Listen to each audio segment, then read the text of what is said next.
정치학자들은 민주주의 위기를 얘기합니다. 이런 얘기 좀 들어보셨어요?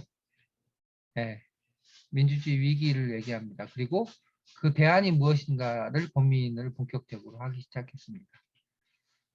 왜냐하면 이제 이 민주주의 위기의 핵심에는 대의제의 한계를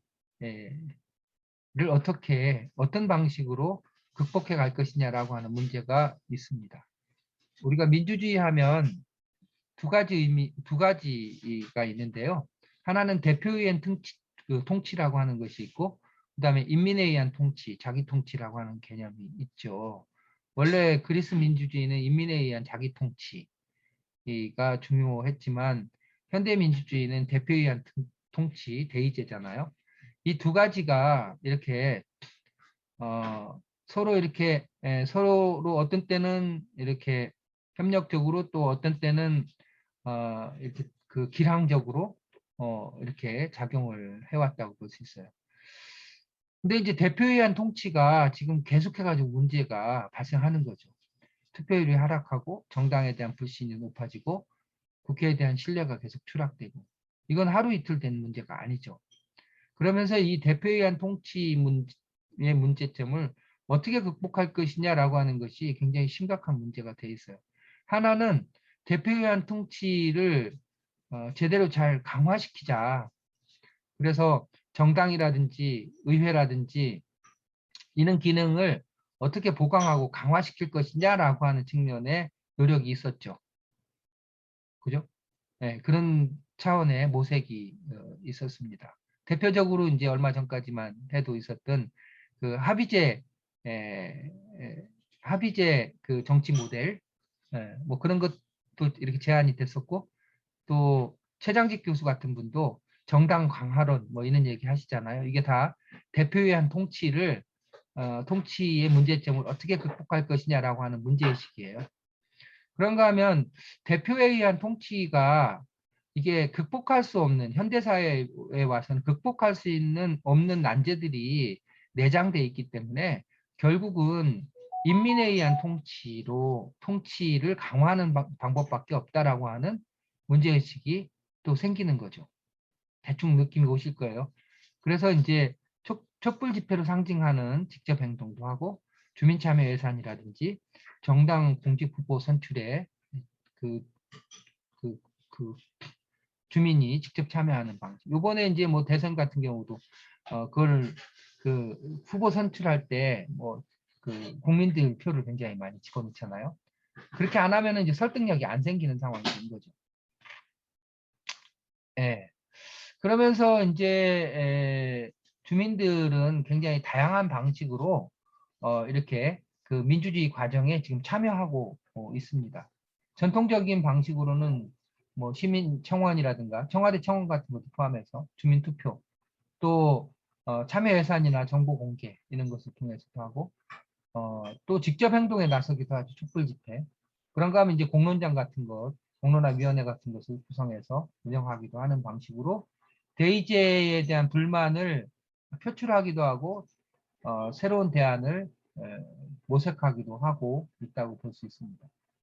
결국 이제 시민이 이런 그 통치에 직간접적으로 참여할 때 문제가 되는 것이 시민이 어떤 방식으로 참여할 것인가, 그 다음에 참여를 통해서 나온 결론을 어떻게 국가나 체제, 정부에 전달할 것인가 라고 하는 것이 굉장히 중요한 문제가 돼 있는 것이죠.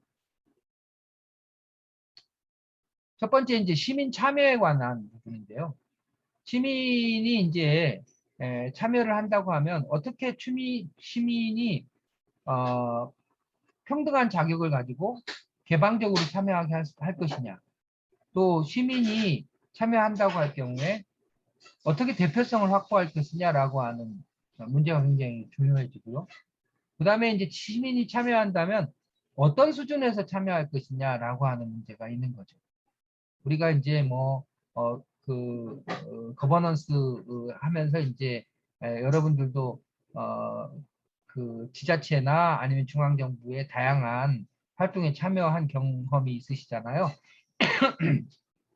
그렇게 이제 그 이해 당사자나 아니면 이제 시민 단체 간부로서 참여하는 방법도 있고, 그런가 하면 이제 신고리 오르코기처럼 무작위 추출을 통해서 참여하는 방법도 있고, 또 스스로 자기 조직을 만들어서 자발적으로 참여하는 방법도 있고, 다양한 참여 수준이 있는 거예요.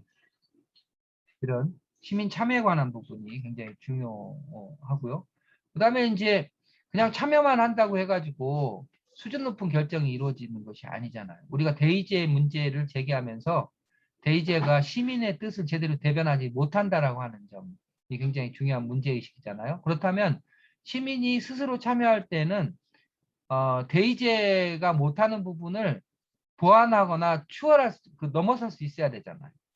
결국은 참여 자체만이 아니라 어떻게 충분히 잘 논의해서 좋은 결론을 도출할 것이냐라고 하는 문제가 굉장히 중요해지는 거죠. 이건 이제 심의성이라고 해요. 우리가 수기 민주주의 할 때 이 수기를 심의라고도 얘기하거든요. 딜리버레이션. 이 수기를 어떻게 강화시킬 것이냐라고 하는 문제가 있는 거죠.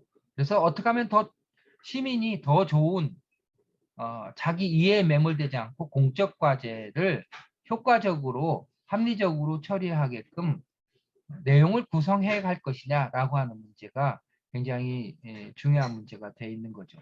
그래서 이제 여기에도 심의의 다양한 수준이 있는 거죠.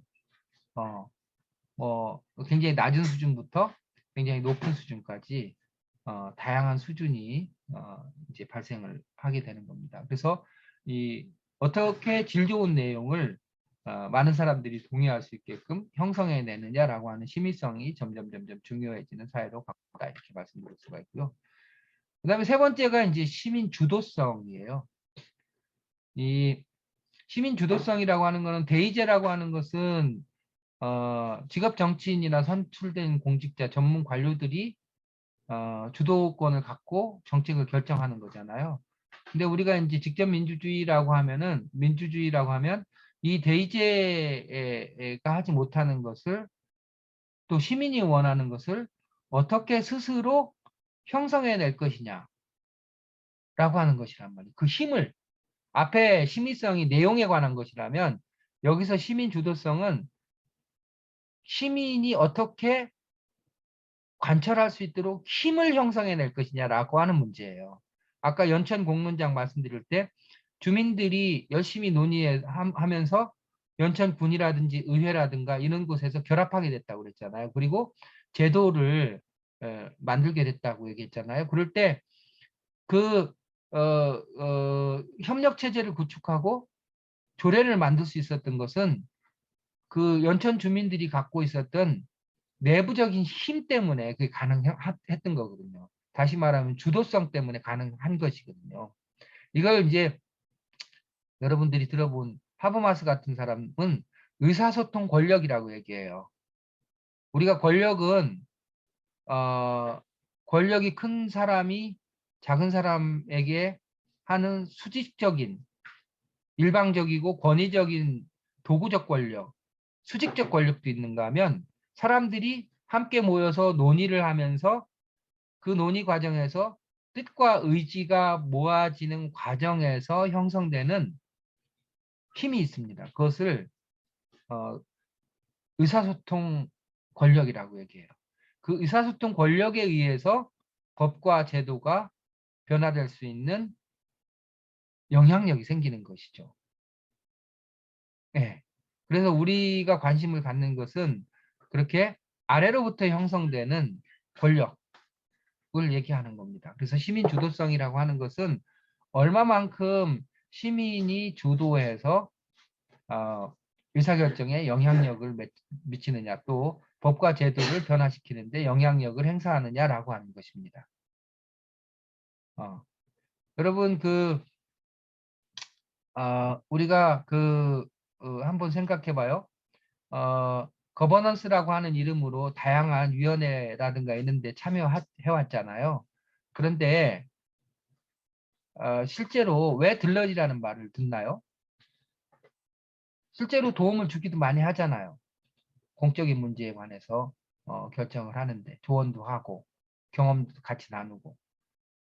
그런데 거버넌스 하면서 논의 의제라든지 구성이라든지 그 프로세스를 원천적으로 같이 그 구성하고 짜본 경험이 있나요?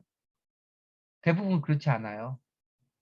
의제 자체가요, 행정기관이 필요로 하는 주제를 가지고 논의해요. 주민들이 필요한 주제가 아니라 행정기관이 자기 목적 달성을 위해서 필요한 주제를 가지고 논의를 합니다.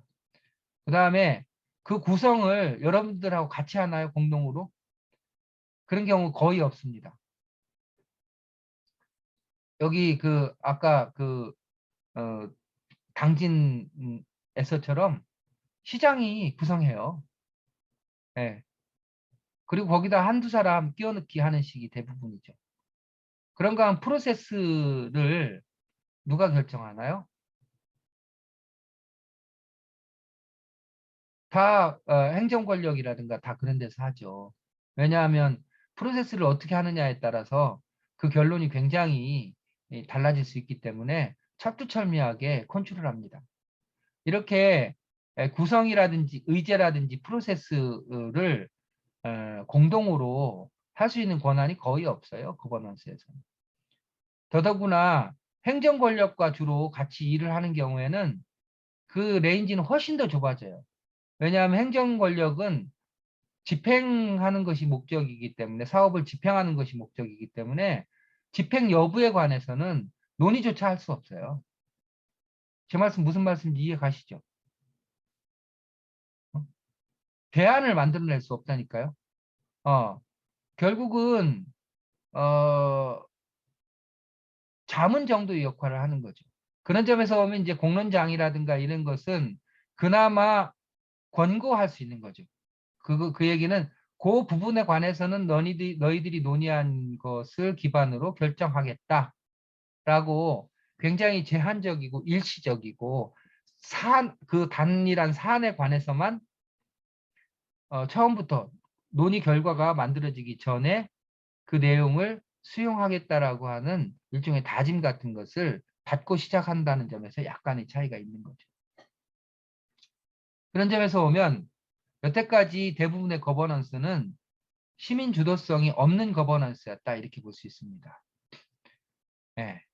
시민 주도성이 있으려면 의사결정 아까 말씀드린 것처럼 구성과 의제와 프로세스와 의사결정 권한을 확보하고 있어야지 시민 주도성이 제대로 발현될 수 있는 거라고 볼 수 있죠. 직접민주주의는 향후에 훨씬 더 심화될 것이라고 예상합니다. 이거는 이제 우리 같은 경우에 시민의 높은 교육 수준, 정보 통신의 발달, 생활 수준의 향상, 권리 의식의 증진 이런 것들로 인해서 벌써 대의제 소수가 대의하는 대의를 통해 가지고 나올 수 있는 역량을 훨씬 더 능가하죠. 예, 이것이 잘 모아진다면. 그 다음에 대의자가 문제 해결의 복잡성, 이해관계 충돌 등으로 대의자가 문제를 해결하는데 한계가 명확하게 노출되기 시작한 거예요. 네. 그러면서 이제 정치적인 효능감이 저하되고 문제 해결 지연에 따른 불만, 정책 수혜에서 제외되는 사람들에 대한 불만 이런 것이 오히려 점점 좀 더 커지는 거죠. 그러면서 대의자와 시민 간의 역량과 격차가 별로 커지지 않고 있는 거예요. 결국은 소통구조 혁신을 통해서 대의자의 역량을 초월할 수 있는 상황이 되었다고 볼 수 있습니다. 네. 결국은 소수가 자기의 전문성이라든지 탁월성을 기반으로 해서 대의하던 시대로부터 많은 사람들이 역량이 커지면서 논의를 제대로 한다면 그것을 대의제를 훨씬 더 뛰어넘는 질 좋은 결론을 도출할 수 있는 가능성을 갖게 되었다라고 하는 것이죠. 그러면서 직접 민주주의가 훨씬 더 심화될 가능성이 커지고 있다 이렇게 말씀드릴 수 있습니다. 이해가 되실 것 같고요. 그런데요, 그냥 낙관하기만은 어려운 상황에 직면해 있어요. 또 하나의 도전이 우리한테 몰려오고 있습니다. 그게 뭘까요? 그게 한마디로 얘기하면 퍼퓰리즘에 관한 퍼퓰리즘에 관한 대한 위험성이 동시에 커지고 있다라고 하는 겁니다. 그것과 관련해서 좀 말씀드립니다. 이렇게 그 대의제의 위기 또 직접민주제의 확산 가능성이 더 커지는 상황에서 직접민주제에 관한 수요가 점점 커지죠. 그러면서 이제 민주주의의 위기가 발생하는데요. 민주주의 위기는 크게 세 가지로 얘기할 수 있습니다. 정치적인 양극화가 발생을 하고 포퓰리즘이 대두되고 민주주의에 대한 지지율이 계속해서 하락된다라고 하는 겁니다. 민주주의에 대한 지지가 하락되는 거는요. 예를 들면 이런 거예요. 우리 세대 이제 우리 386이라든가 이런 사람들은 그냥 민주주의를 입에 달고 살았어요. 민주주의의 만세부터 시작해가지고 거의 유일한 가치죠. 그런데 요즘 젊은 사람들한테 민주주의에 대한 신뢰 정도를 이렇게 물어보면 그렇게 높지 않아요. 이게 다른 예를 들면 권위주의 체제가 더 좋다라고 하는 응답도 제법 나와요. 민주주의에 이렇게 가장 이렇게 상대되는 것이 권위주의 같은 거거든요. 또 외국 같은 경우도 민주주의가 이렇게 지금 후퇴하는 경우를 적지 않게 보잖아요. 트럼프의 당선, 또 미국 국회의사당의 점령, 그다음에 또 브렉시티, 또 그 필리핀의 두테르테, 거의 뭐 그건 철권 통치에 가깝잖아요. 예. 그런가 하면 뭐 폴란드, 뭐 이렇게 뭐 터키 할 것 없이 전반적으로 민주주의가 후퇴하는 징후가 명확하다고 사람들은 다들 얘기해요. 그러면서 이게 이제 그 전체주의까지는 안 가지만 상당한 정도로 민주주의가 위기 국면으로 접어들고 있다. 이렇게 많은 사람들이 진단을 합니다. 왜 이렇게 민주주의가 후퇴하는 징후가 나타날까요? 이건 뭐 그 복잡한 얘기지만 아주 단순화시켜서 얘기하면 결국은 출발은 신자유주의 세계화로부터 시작합니다. 그러면서 이제 사회 경제적인 양극화가 일어나고 사회적인 양극화가 결국은 그것을 대변하는 정치적인 양극화로 드러나는 거죠. 그러면서 정치적으로 양극화되면 될수록 대표성이 약화되겠죠. 우리 사회 중산층이 사라진다 이런 얘기 하잖아요. 그래서 양쪽을 주로 대변하는 그러면서 이제 양극 간의 대립과 갈등이 격화되는 경향이 훨씬 더 강화된다고 볼 수가 있죠. 실제로 우리나라에서도 벌써요 소수 정당이 거의 사라졌죠. 몇 년 전하고 달라졌잖아요. 그리고 연동형 비례대표제 같은 것이 통과가 안 되죠 사실상. 그리고 여당과 야당 간에 서로 협력까지는 안 가더라도 협상하고 타협하는 자리를 거의 볼 수 없어요. 그리고 대통령도 여야를 넘어서는 초월적 위치, 중립적 위치보다는 훨씬 더 당파적인 입장을 많이 띠게 되죠. 이런 여러 가지 것들이 그런 이제 사회적 양극화가 정치적 양극화로 나타나는 특징이라고 볼 수가 있고 또 팬덤 현상 같은 것도 그것을 대변하는 거라고 볼 수 있습니다. 하여간 이렇게 되면서 이제 직접 민주주의에 대한 굉장히 요구가 커지는 거죠. 왜냐하면은 스스로를 대변할 수 있는 정당이 없어졌잖아요. 없어지고 있잖아요.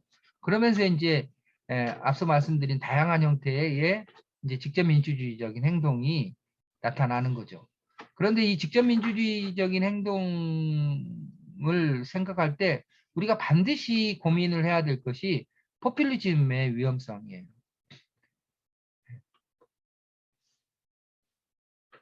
직접민주주의가 여기 있는 것처럼 직접민주주의가 대안으로 떠오르고 있는 것은 현실이지만 직접민주주의가 갖고 있는 이게 굉장히 취약한 점이 있단 말이에요. 하나는 정치 지도자 혹은 대중 매체에 현혹되기 쉽다라고 하는 거죠. 또 하나는 힘이 수기가 부족할 수 있죠. 그죠? 일반 대중, 일반 시민이라고 하는 거는 주로 삶을 살아가는 사람들이지 공적 과제를 다루는 사람들이 아니잖아요. 그러니까 정치 지도자나 이 수기성이 부족할 가능성이 굉장히 높죠. 여러분, 그 대부분의 민주주의 국가가 있잖아요.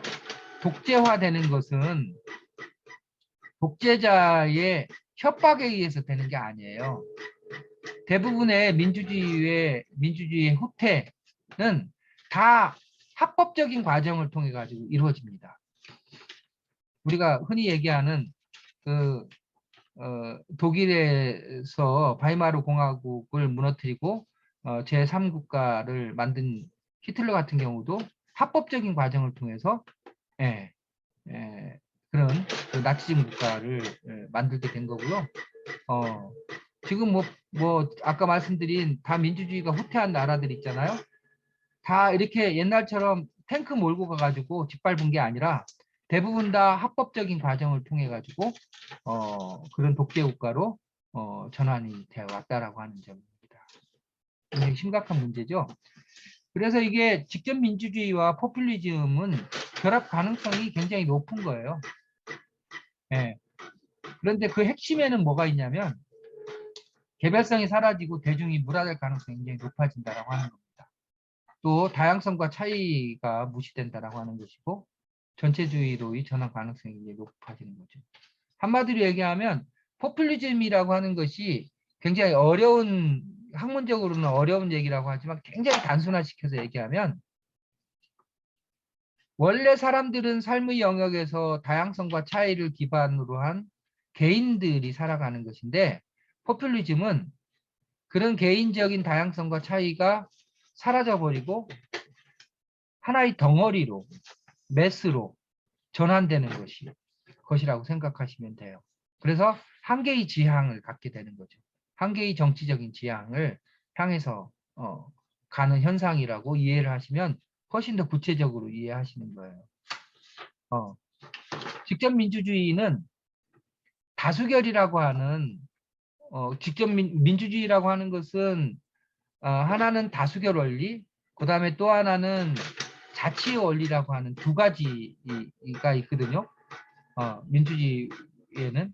근데 민주주의가 갖고 있는 이 다수결이라고 하는 원리가 언제든지 괴물로 변화될 수 있는 가능성이 내장되어 있는 거예요. 민주주의에는. 그래서 항상 조심하고 개별성을 존중하고 차이를 존중하지 않으면 민주주의는 언제든지 포퓰리즘이나 전체주의로 변화될 수 있는 가능성이 언제든지 있는 거죠. 굉장히 그러니까 민주주의라고 하는 거는 이렇게 완성태가 아니라 언제든지 역전될 수 있는, 역진될 수 있는 가능성을 언제든지 갖고 있는 거예요. 미국같이 민주주의 종주국이라고 하는 곳에서 국회의사당이 점령당할 수 있는 가능성처럼 트럼프 같은 사람이 지도자가 될 수 있는 것처럼 민주주의라고 하는 것은 굉장히 취약한 자기 모순적인 측면을 갖고 있기 때문에 우리가 그 부분을 항상 경계하지 않으면 안 되는 것이죠.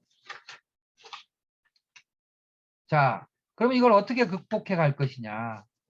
대의제 강화는 대안이 되게 어렵다고 봅니다. 네. 이건 뭐 1, 2년 얘기한 것이 아니죠. 구조적인 문제 때문에 대의제 강화는 한계를 노정한 것이라고 봐야 되고요. 결국은 다양성과 차이에 기반한 의사결정을 어떻게 만들어낼 것이냐라고 하는 것인데 그 핵심적인 내용은 개별성을 존중하고 과정과 절차의 개방성과 투명성을 강화하고 참여자의 만족도를 제고하고 대중이 물화라고 하는 말이 대중이 군중화된다는 의미예요. 꼭 물질처럼. 대중의 물화를 저지할 수 있어야만 되는 것이죠.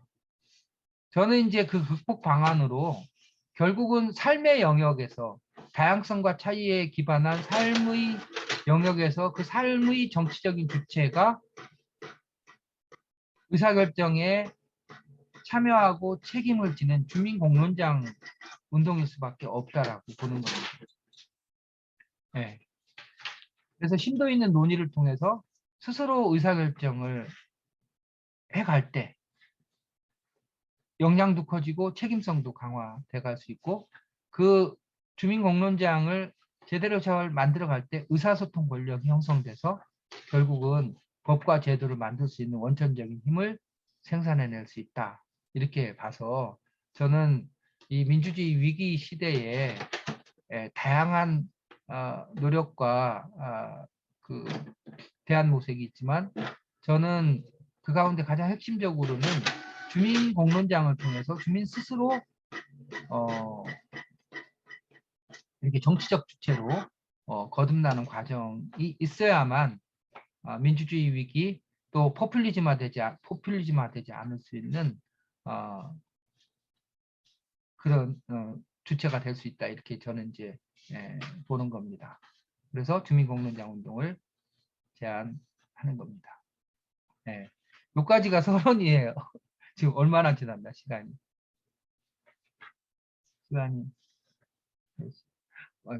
주민공론장 운동에 관해서는 핵심적인 내용만 간단하게 말씀을 좀 드리고 같이 얘기를 좀 하도록 합시다.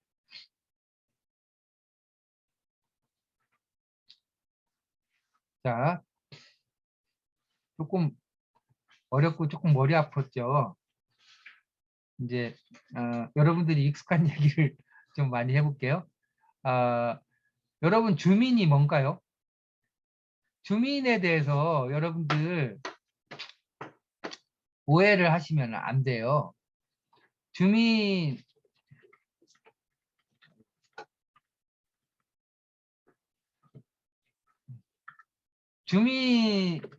있잖아요. 아이고.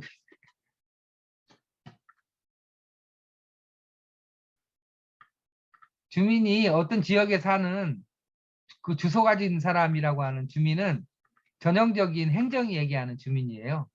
근데 레지던셜이라고 하는 뜻은 그런 뜻이 아니라 한 지역에 모여 살되 자신들의 문제를 스스로 해결하는 정치적인 주체를 주민이라고 봐야 됩니다. 이제는 자기 문제는 스스로 해결할 수 있는 주체, 정치화된 주체를 주민이라고 봐야 되고요.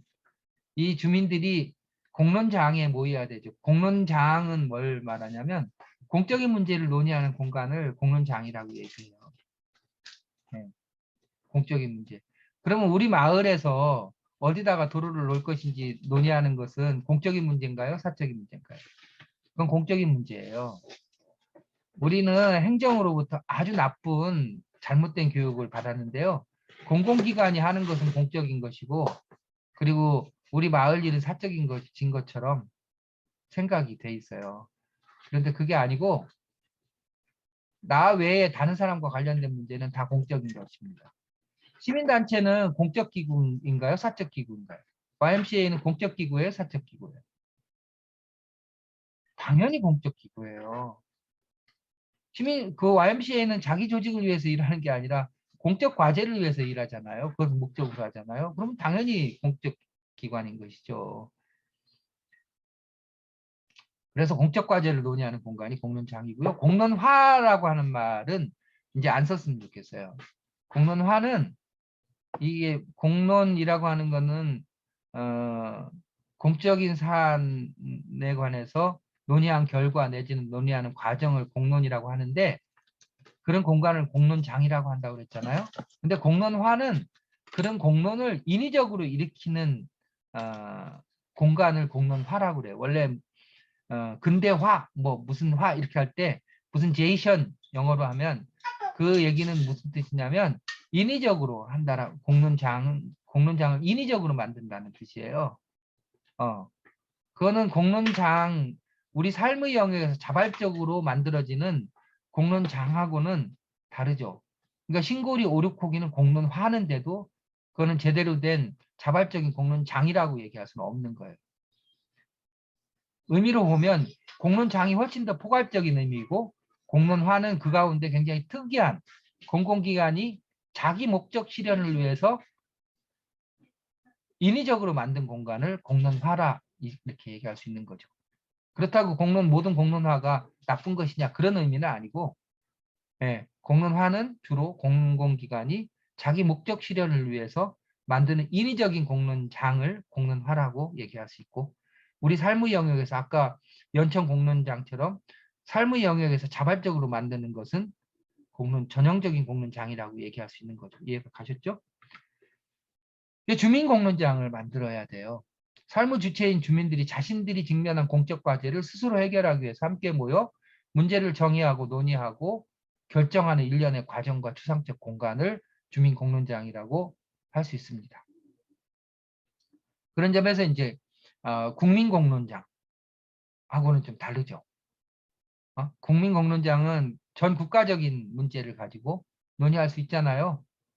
사용 후 해결료 공론장 이런 건 전 국가적인 현안이니까 그런가 하면 사회적인 의제를 가지고 논의할 수도 있겠죠.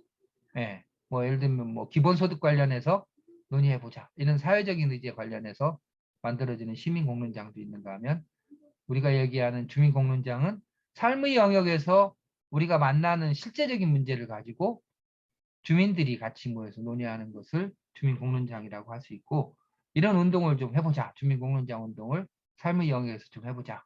라고 주장을 하는 겁니다. 네. 주민공론장 운동의 등장 배경은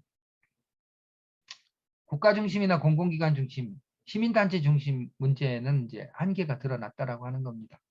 여러분, 그 시민단체가 YMCA도 시민단체지만 YMCA를 제외한 대부분의 단체들이 급격하게 문재인 정권 들어서서 체제 내화하는 것을 보셨죠? 네. 그러면서 말 그대로 시민 없는 시민운동을 하고 있잖아요. 그러다가 정부 내각에 들어가서 끝!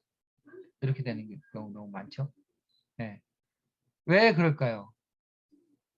시민 단체는 시민 공론장을 만들기 위해서 노력을 했었어야 되는 거죠. 시민들과 함께 시민 의제를 가지고. 아니면은 더 천착해서 주민 공론장 주민한테 그 착목을 했었어야 되죠. 아래를 바라보고 옆을 바라봐야 되는데 위를 바라보고 일을 한 거죠. 그러다 보니 그런 것이고, 그 다음에 또 현실 문제보다는 굉장히 이념적으로 오리엔테이션 돼 있어서 이념에 따라서 정치적인 선택을 한 거잖아요. 참여연대 일하면 그건 진보 쪽 정부와 친연성이 있는 것으로 인식이 되잖아요. 그래서 보수 쪽하고는 정치적으로 각을 세우고, 그 다음에 진보 쪽하고는 친연성을 드러내고, 그래서 내용적으로 협력하고 파트너십을 형성하는 이런 황당한 일이 이제 벌어지는 겁니다. 네. 따라서 주민이 스스로 자신들의 문제를 자구적으로 마련할 수밖에 없는 굉장히 절박한 상황에 와 있다고 보여지고요.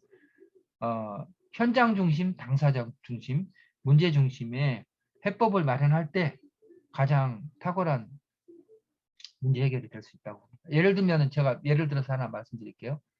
우리 마을에 도로를 하나 놓는데요. 그 도로 하나 놓으려면 지금은 행정에다가 다 인허가 다 받아야 돼요. 그 다음에 행정에서는 그거를 주민들한테 묻는 게 아니라 도시계획위원회에 올립니다. 그래서 심사해요. 근데 조선시대 때도 이렇게 안 했어요. 우리 마을 일은 우리 마을 회의를 통해서 어디에다 어떤 방식으로 도로를 놓는지를 스스로 정했어요. 그리고 국가나 행정부는 그걸 존중했습니다. 우리 마을에 도로를 어디 놓을지를 한 번도 와보지도 않은 도시계획위원들이 결정한다는 것이 너무나 황당하지 않나요? 그리고 어디에다가 어떻게 놓을 건지를 왜 허가를 받아야 돼?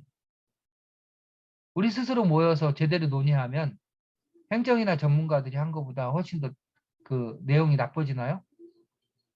그렇지 않죠. 훨씬 더 좋은 결론은 얼마든지 낼 수 있죠. 왜냐하면 우리는 삶을 살아가는 주체들이기 때문에 그래요. 아까 두루미 공론장에서 주민이 주도적인 역할을 할 수밖에 없었던 이유는 뭐냐면 그 사람들은 365일 거기서 살면서 두루미가 언제 오는지, 뭘 먹는지, 어디서 사는지, 어디서 쉬는지를 다 아는 거예요. 그럼 그 사람들한테 주도성을 주는 게 너무나도 당연하잖아요. 근데 왜 안 주죠? 권력의 속성입니다. 권력은요, 돈은 줄지언정 권한은 주지 않으려고 그래요. 권한은 뺏기는 거라고 생각하기 때문에 그래요. 네. 근데 우리한테 필요한 권한은 우리가 스스로 만들어내야 됩니다. 네. 바야흐로 이제 시민 주권 시대를 지나서 주민 주권 시대가 되었습니다. 우리 삶의 문제는 우리 스스로 모여서 논의하고 결정하고. 여기서 여러분 중요한 게 결정이야, 결정. 보세요. 이제요, 주민들은요, 요구하고, 그 다음에 반대하고, 저항하고, 그 다음에 참여하는 것만으로는 안 돼요. 자신들의 문제를 해결할 수 없어요. 주민들은 자신의 문제에 대해서 스스로 숙고하고, 심의하고, 그 다음에 스스로 문제를 어떻게 할 것인지 결정할 수 있어야 돼요. 스스로 결정해 가야 돼요. 스스로 결정하면 행정에서 엄청 싫어하겠죠. 네. 니네가 무슨 권한이 있어? 이렇게 얘기하겠죠. 우리 마을에 우물을 어디에 놓을지를 우리 스스로 모여서 논의해서 결정을 하면, 응? 행정에서 그 허가도 안 맞고 거기다가 하는 거 불법이야 라고 당연히 얘기하겠죠. 그 부분은 극복해야 될 부분이에요. 법과 제도를 바꾸면서 주민이 결정한 내용을 계속 확보해 나가야 돼요. 아까 그 당진 3패장 관련해 가지고 법률을 바꾸지는 못하지만 조례를 바꾸기로 했다라고 말씀드렸죠. 민간환경감시기구를 구성하기로 했잖아요. 그렇잖아요. 어. 그것처럼 법과 제도는요, 원래 하늘에서 떨어진 게 아니에요. 서양에서도 법과 제도는 하늘에서 떨어진 게 아니고요. 주민들이 자신들의 문제를 논의하고 해결하는 과정에서 모아진 뜻이 법과 제도로 만들어지고 국가가 만들어지고 행정부가 만들어진 거예요. 거꾸로. 우리는 어느 날 갑자기 해방이 됐고 헌법이 주어지고 국가가 만들어졌기 때문에 언제든지 수직적인 권력만 있는 것처럼 착각하고 사는 거예요. 아래로부터 형성되는 권력이라고 하는 것을 우리는 한 번도 배운 적이 없고 누구도 가르쳐 주지 않았어요. 그 권력을 만들어 가야 됩니다. 네, 그것을 수평 권력이라고도 하고 의사소통 권력이라고도 얘기를 합니다. 그 수평적인 의사소통 권력을 만들어내는 공간이 무엇이냐면 주민공론장입니다. 그 주민공론장을 만들기 위한 노력을 늦었지만 벌써 헌법은 예전에 만들어졌고 70년 동안 국가주도의 사회가 거의 완성, 우리 생활 모든 것을 다 지배하는 사회가 되었지만 지금부터라도 그런 공간을 우리 스스로 주민들과 함께 만들어 가야 된다. 이렇게 말씀드릴 수가 있고요. 저는 이 주민공론장, 주민이 원하는 경우에 공론장을 만들고 그 다음에 행정은 그 공론장이 잘 활성화될 수 있도록 오히려 지원하고 협력하는 역할을 해야 되는 것이죠. 거꾸로. 이렇게 얘기하면 이상할 거예요, 여러분들. 우리가 행정에서 하는 일을 협력을 하는 거지. 우리가 제기한 우리가 만든 공론장에 행정이 와서 지원하고 협력하는 게 그게 맞는 건가? 우리 스스로를 검열할 정도로 이게 시각과 관점이 왜곡돼 있어요, 우리한테는. 우리 마을에 문제를 같이 논의하는 것은 공적인 과제고 그 공적인 과제가 제대로 잘 활성화될 수 있도록 공론장이 잘 진행될 수 있도록 도와줘야 되는 것이 공공기관의 역할이죠. 그래서 주민공론장 조례라고 하는 것은 자발적인 공론장이 잘 형성되고 운영될 수 있도록 공공기관은 중립성과 객관성을 유지하면서 지원하고 협력해야 된다라고 하는 내용을 담고 있는 조례입니다. 이 조례를 꼭 지금 전국적으로 이제 수십 군데에서 이 공론장 조례 운동을 지금 하고 있어요. 예, 그 지금 Y도 여러 군데서 참여하고 있습니다. 예, 여러분들도 같이 참여하시고요. 지금 벌써 안이 이곳저곳에서 만들어져 있어요. 광주 같은 경우에는 광주 IMC에서 아주 적극적으로 참여하고 있고요. 다른 지역도 Y가 참여하고 있는 지역도 여러 군데 있어요. 여러분들도 같이 공론장 조례 제정 운동에 같이 참여해 주시면 좋겠습니다. 대충 말씀은 여기까지만 뒤에도 많은데 뭐 시간도 그렇고 뭐 요지는 좀 말씀드린 것 같아요.